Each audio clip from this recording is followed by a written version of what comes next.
If you're only running 3 watts, Andy, you know what I mean, on a little handheld. Right guys, welcome back to the channel. I hope everyone's doing well. Today we're going to be talking about CB.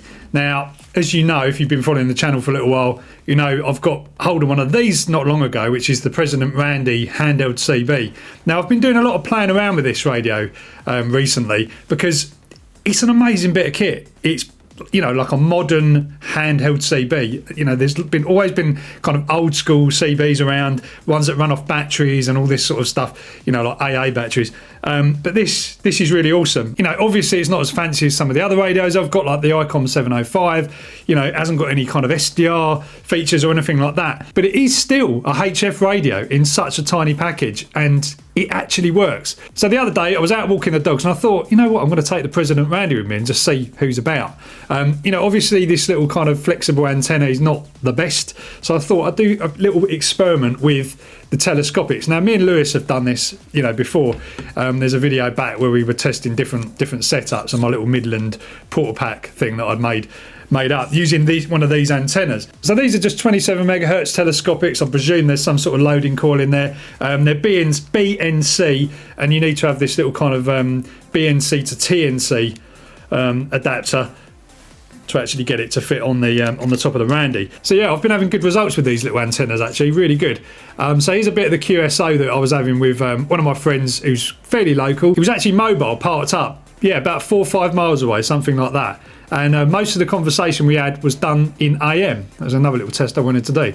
So pretty interesting. Yeah, Roger. All right. Yeah, we'll flick over to AM. I'll just do that now. 27305. Yeah, 27305. Yeah, on the mids. Okay, right. Let's try that. Right, copy. Yeah, I've got you, Andy, mate. I've got you. Yeah, Rog, that works then. That works. I'm not sure if the power's the same on AM. I'll have to have a look. But yeah, is it any better or any worse, or what does it sound like? No, just a fraction bit louder, yeah? Just a fraction. Still coming out with that little bit of noise, but nothing to worry about. Yeah, Rog, yeah, it's the same sort of thing with you. You sound pretty much the same signal. But yeah, no, it's good. I better turn my volume up, obviously. I better turn my volume up sort of quite high. On the sort of volume, I'm on at volume 15 at the moment. I think it only goes up to about 28, 30, 28. So, but yeah, mate, you're coming over crystal. Yeah, it sounds really good. It's very quiet. Like, there's hardly any noise on AM, as you kind of expect. It's kind of drops everything down. But yeah, good little test anyway, mate. Yeah, thanks for that. That's interesting. Yeah, I don't know why more people don't use AM, really. It's weird, isn't it? I'll try some more stuff with this radio. I'll tell you what though, the old the loops work well. The loops work really well on CB frequencies, and they're like a lot more efficient than like a telescopic. If I had my, it's a shame I ain't got one with me, but they, you know, can't really fit that in your pocket. Right, so let's just cut in for a minute. This is the loop. This is made by a company called Wonderwand Antennas. Now, it might be a bit difficult to tune on the President Randy because you kind of need an SWR meter to tune in, you know, zero in that kind of low null point, because these have got a very narrow bandwidth. But yeah, I'm going to give this a go on the Randy at some point. But anyway, yeah, that's the loop. That's, you know, obviously not going to fit in your pocket. It would if you wound that wire up, but it's a bit of a faff doing that each time you want to go on. Anyway, back to the video. Right, gotcha. Yeah. Oh, yeah, obviously you're out with the dogs, aren't you? You're not in the car. It's a shame you didn't bring it with you, Andy. That would have been a good test, mate, wouldn't it? Yeah, I'll have to try that next time, actually, and just see. I mean, I did speak to Carl on it, but he's only down the road, isn't he? So that worked out, you know, that worked quite well. We're getting £6 or £7 of crap. So that's probably why they can't hear me, but where I'm sitting, I don't get no noise, but I can hear them. That's the annoying part about it, Andy. Yeah, well, that's the thing, isn't it? That's the thing. I mean, I know a lot of them get a lot of noise. I know it's really good for receiving. I mean, he can hear me when I'm like right in the back of the box. If I'm like miles away, that's a good station because it works both ways. It's when you get this sort of, you know, huge amount of power and then you can't actually hear anything. You know, that's when the problem happens. But unfortunately, that's the problem with 27 megahertz. It is a very, very noisy band. Anyway, still got me. I'm walking now. I wonder if it's waving in and out at all, or is it still okay? Signal's going down to 3, flicking 3 to 4 now, Randy, and your audio's getting a bit quieter. Yeah, I guess it will. You know, as I'm walking along, maybe. Oh, right! I just hit the tree with the antenna.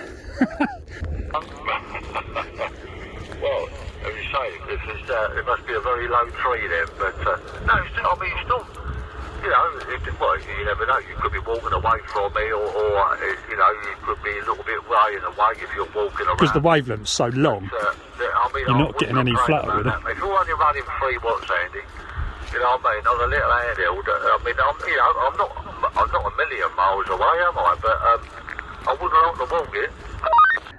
But yeah, it doesn't have to cost a fortune. I would say if you went on, go on eBay and have a look. There's a seller that he sells dipoles. It's wire dipole. You could put in probably like CB dipole.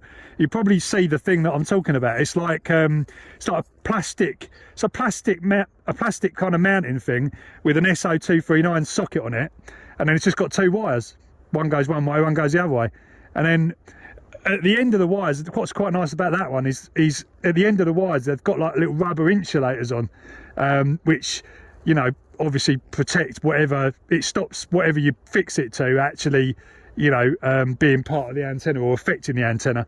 But if you got a bit of string or something and just tied it through one of them and then tied it to like a nail on the soffit or something on outside the window and then just strung it down the garden, I reckon you'd easily be able to just work like, you know, a few miles down the road or easily, and then, you know, further afield it'd still work.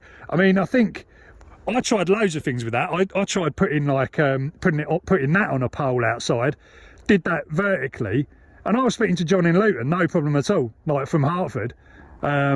You know, so it works. It's the simplest sort of antenna, but it just works. So you could just try different things. And when she goes out, you could get the pole out and stick it on the pole and do that. Because I exactly the same as you, I didn't want to put anything up, and I still don't really want to put anything up permanently, because I just like messing around with stuff. And if I stick like a Game Master on the side, then it's going to be up forever. And I'd rather just have a pole that I can stick other antennas on and try different things and all of that. So yeah, you should give it a go, mate. It's about 45 minutes into this convo. I'll look that up this afternoon. I'll look that up. Freaking dash getting up with a buggy out the window in a minute. Yeah, I'll look that up, them dipoles and that, and see what I can work out. And yeah, whatever, yeah. Anyway, Andy, you got to get them old mucks in, mate. They're probably freezing their balls off, bless them. And I'll probably catch you down the line somewhere else, yeah. So this is the wire dipole I was talking about. You can see here it's got an SO239 socket there, and then 2 wires going out either side. Also, one side is marked E. Can you see that E in the circle there? That's basically connected to the outer part of that connector there. So that's effectively your ground, and the other side is your main sort of driven radial. Now what I did was just literally get one end of it. You can see the insulators on there as well, proper insulators these are. So what I did was just fix that just below the gutter, and then just have it going down the garden at kind of that sort of angle. And then the other end, all I did was just fix that to the fence post. Now if you mount this completely horizontal, then that's not really going to be any good for kind of local contacts. It probably will work, but not great. It would be better for DX. If you want to do DX and have it that way around, like horizontal, it wouldn't even need to be that high. You could have that probably like 5 metres off the ground and it'd probably work quite well. But if you want to do local, you're going to need to do vertical. You need to do it vertically or kind of a combination of both. Now I actually had quite a lot of luck at that angle because it gave me a bit of DX and local as well. And as I say, I did make kind of 20-mile contacts with just this. It's just amazing. I mean, all antennas, all these kind of antennas, apart from like silver rods, which are, you know, obviously made of metal, most antennas are made of wire. If you open up a fiberglass antenna, there'd just be wire inside it like that. So using something like this will actually work. Now you can go one step further. I've talked about this before, about having, you know, a dipole running off a coax, because obviously you're just going to plug your coax into here with a PL259 plug. Now the problem with that is the coax feeder line will actually become part of the antenna. So the best thing to do, if you want to do it properly, I mean, as I say, I run this without this, what I'm going to talk about in a minute, and it works absolutely fine like that if your feeder line is you know, relatively short. You can use a BALUN, like a one-to-one. This isn't technically a BALUN, but it's like a kind of a choke, so an RF choke. So all this does really is just prevent any RF coming back down the coax. Now, really, if you've got one of those, you don't really need this former. You could just use 2 bits of wire connected to either side of here, and then your coax plugs in the bottom. So that could become your antenna. Now, that would probably be a better, more efficient way of doing it, because you know you're not going to have the coax feeder radiating and becoming part of the antenna. But that does work, and it's a really cheap way to sort of get on. It will also work way better than a mobile antenna on a biscuit tin, like a mag mount on a biscuit tin. Everyone used to do that back in the day, mainly because that is half an antenna, and then you've got to somehow mimic the ground plane that you get from effectively the car being, you know, underneath that antenna. And then there's other things that complicate that further. The car is then coupled to the ground, you know, it just gets crazy. So you are better with a half-wave dipole. That is the basic antenna that will work for most situations. Just get it, you know, up as high as you can. So anyway, guys, hope you found this one useful, particularly if you're starting to think about getting into CB again. Antenna is everything. Remember that. Anyway, that's it for this one. Catch you next time.